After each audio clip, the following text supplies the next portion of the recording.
Hey dreamers, this is Anisha Jennings, a fellow immigrant and an entrepreneur.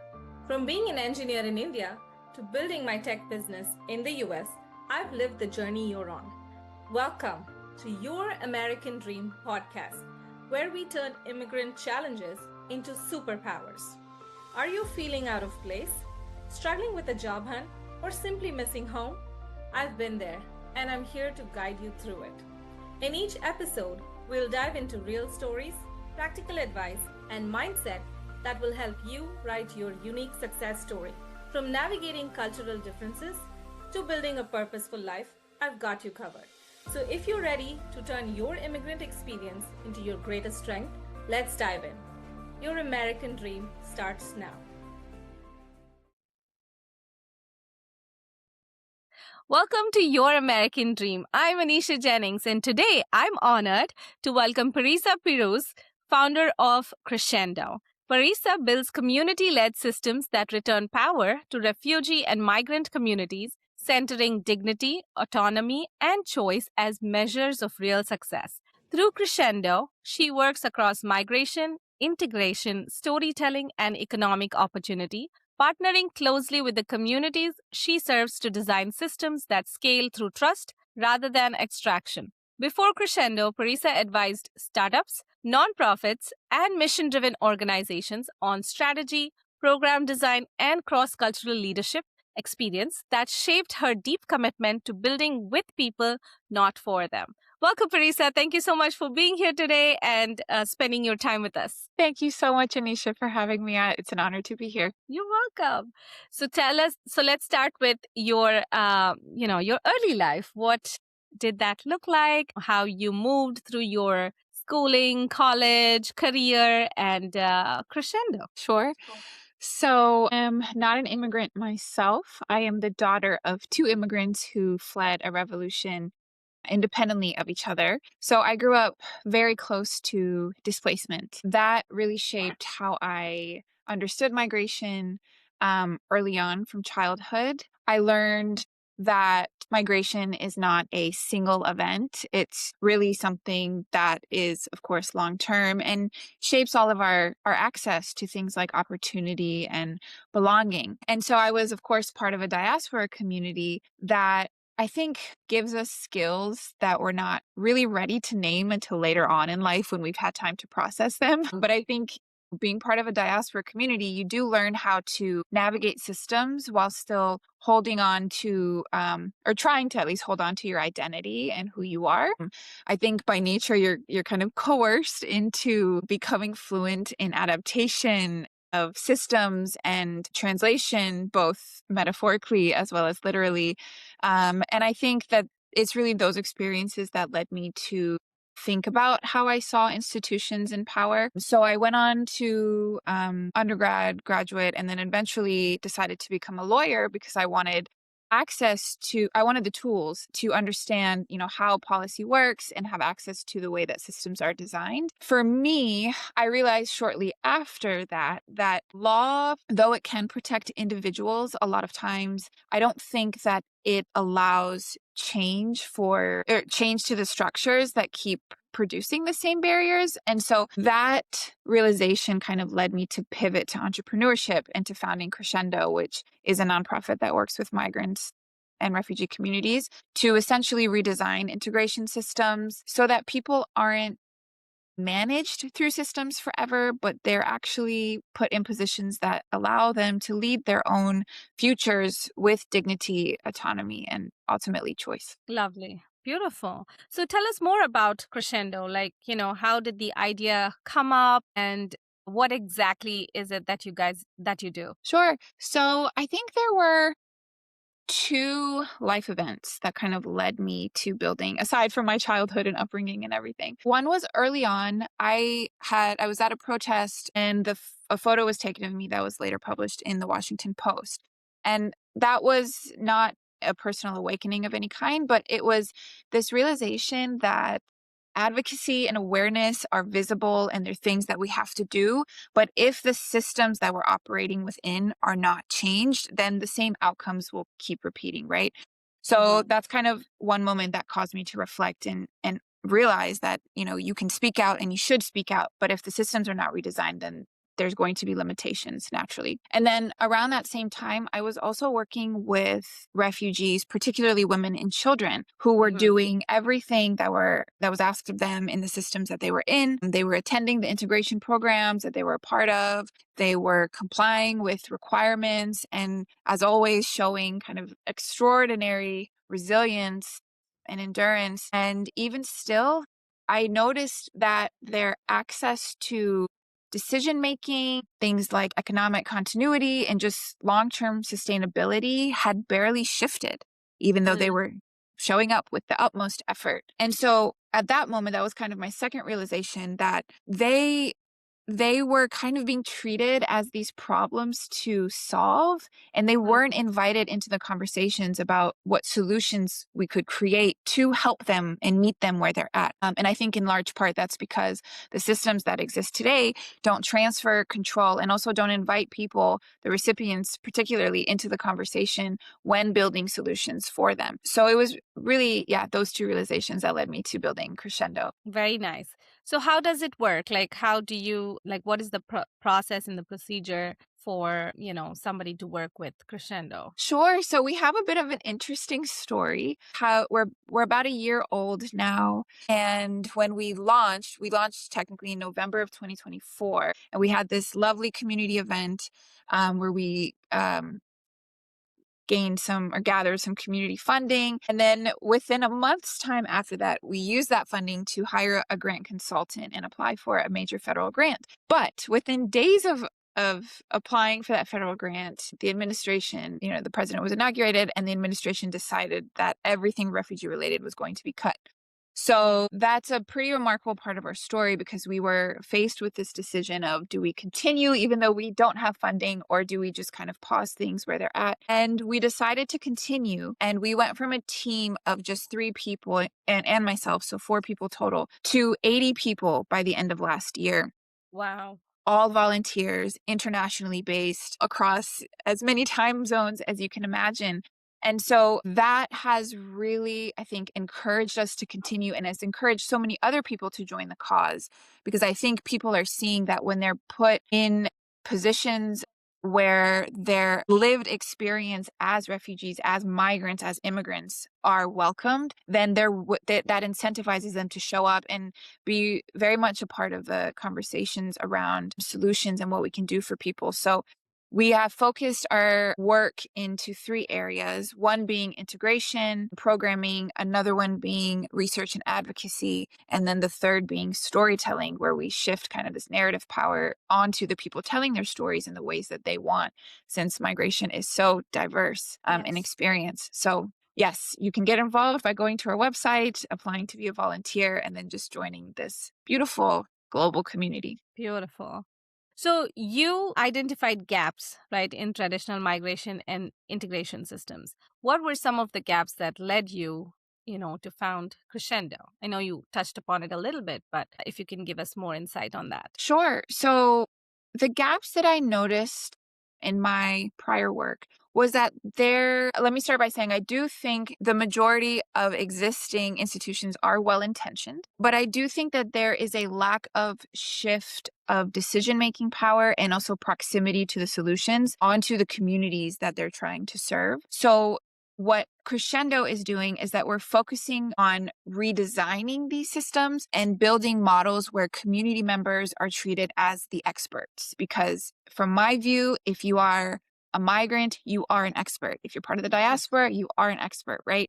And so how do we take that expertise and provide authority that is redistributed, from the beginning, from the inception of the programs that we're creating, and not just offered as, kind of consultations after plans have been created or implemented, so that people can not just feel part of the solution, but also incorporate their own lived experience in the solution. Because otherwise there are things that are overlooked constantly in the name of procedural organization and how things are, how they should be, versus how things are currently for this specific population and the needs that they have at this given time. So why do you think community governed design is so critical to long term impact? Why do I think it's important? Because I think it shifts this idea that the refugees and migrants that we're working with are the problems. And instead, it focuses on how they can be contributors to the solutions that we can create for each other.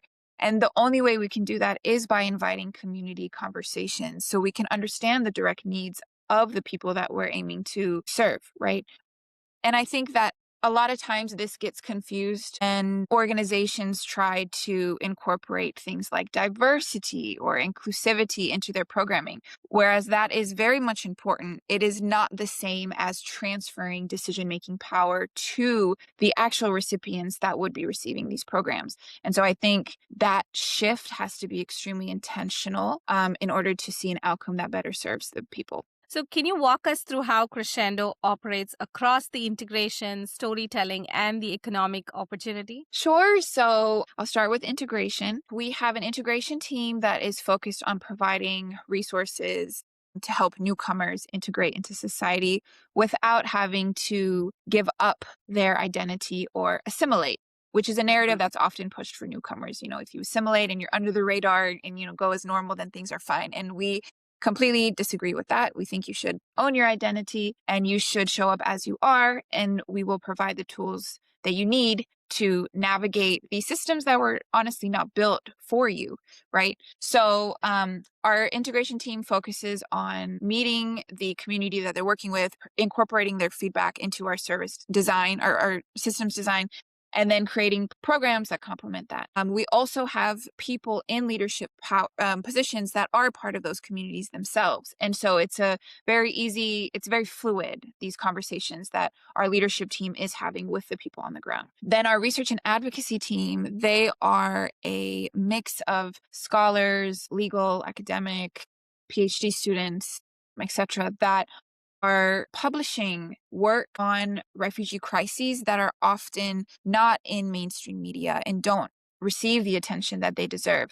And so we have a Substack account that we've launched, and we're posting quite frequently actually on there about a range of topics impacting refugee communities around the world. And then our storytelling is the newest branch of our work, where we are collecting stories from different people, whether you're first generation, second generation, or just displaced in general.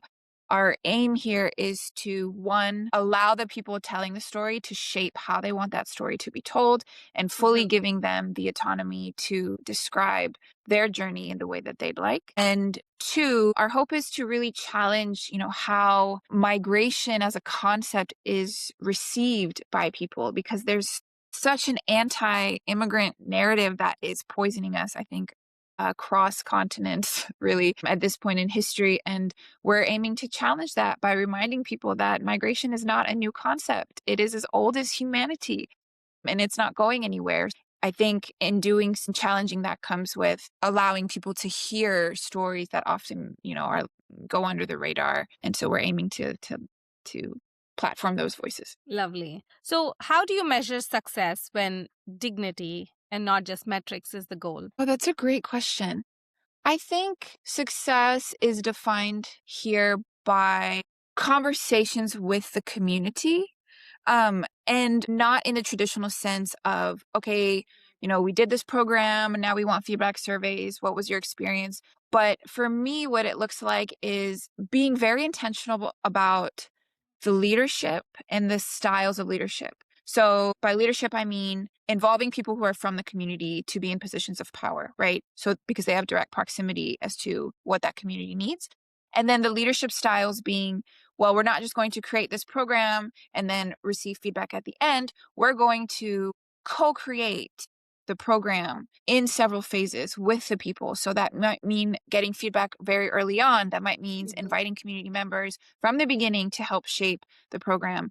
That might mean, a goal of ours is after we implement the programming to do an entire trainer of trainers program, where we then equip the people who participated in that program with, equip them with the tools to then go and teach the program within their own community, so that eventually they can kind of weave us out and be self-sustainable, not just in theory, but in actual practice. So to me, success would very much relies on kind of that outcome that we provide people beyond just kind of numbers of, we served X people or X people showed up. Yes, that's amazing. And that's such a great perspective of, what success should look like.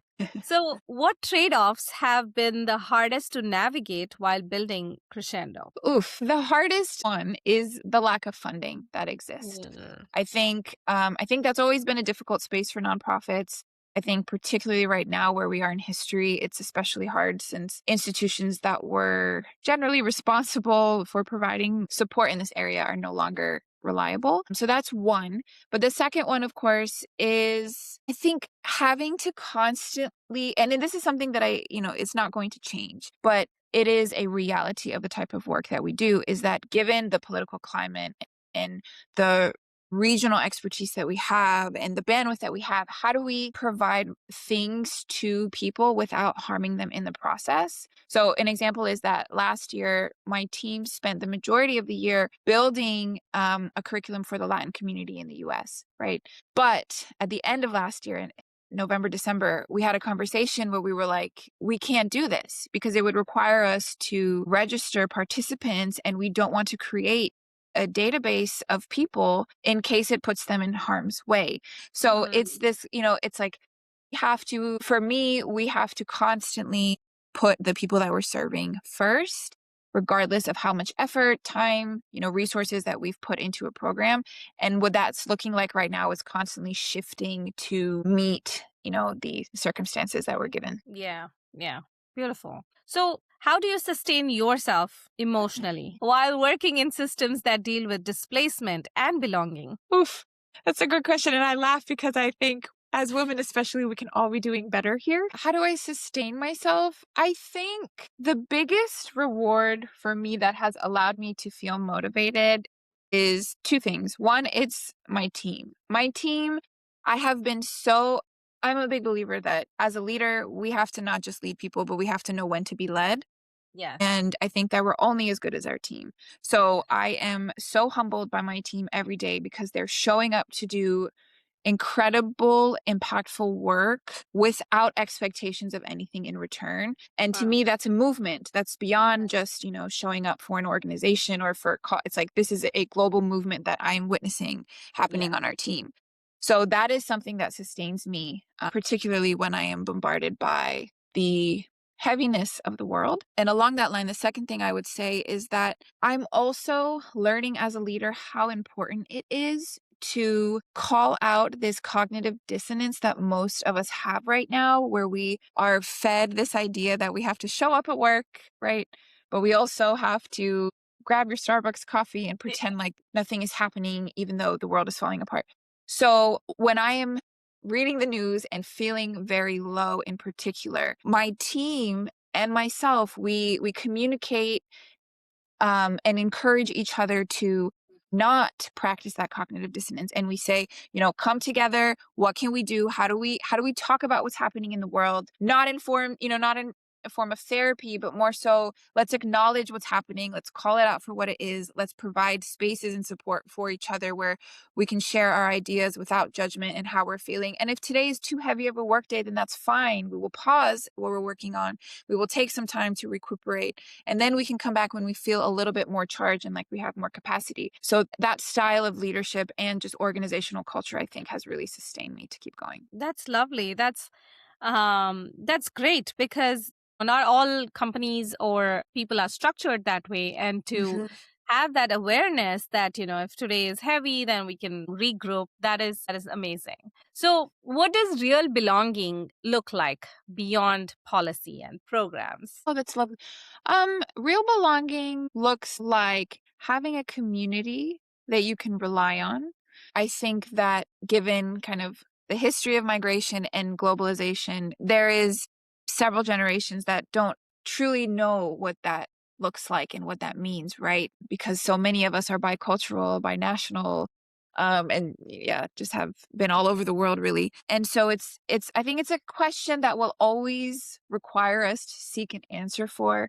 But I can say for me personally, it looks like having a community that may not understand your culture, your lineage, but is willing to listen and learn and is also willing to share theirs with you. And I think through that exchange of culture and community and background, we're able to build kind of this new idea of belonging. Yes, yes, I love that. I love how you put it across. So, how can economic mobility be designed in ways that don't strip people of agency? That's a great question. So we did this in Portugal actually last year where we put up a workshop, an entrepreneurship workshop for women. And so what it looked like was first surveying them. What is it that they need, right? Because again, we're inviting them into the conversation. If you would like to become economically self-sustainable, what exactly do you need to make that happen? So we took their input, we put together a pilot, and then throughout that pilot, of course, we provided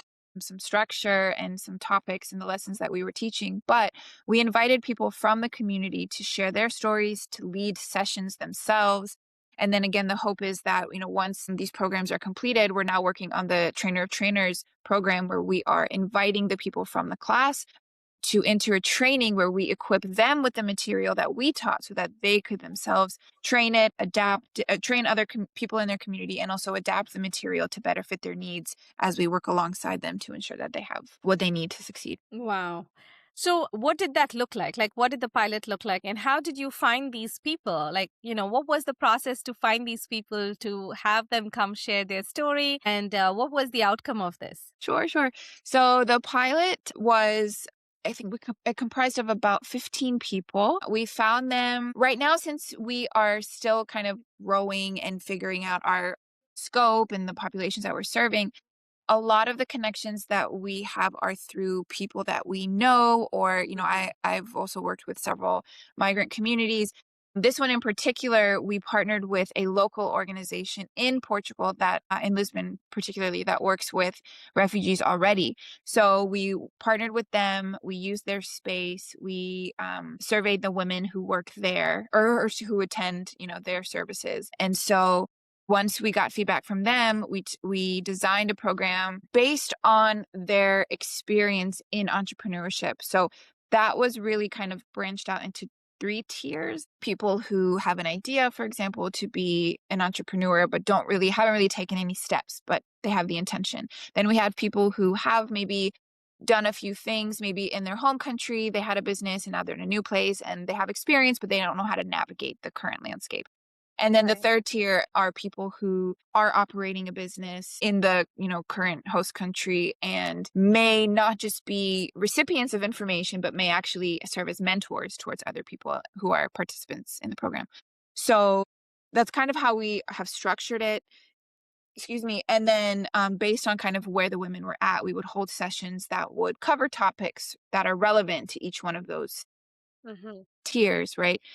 And then we're still in the process, but we are aiming to develop a fair at the end of the program where we invite the women to showcase the work that they've done, Wow.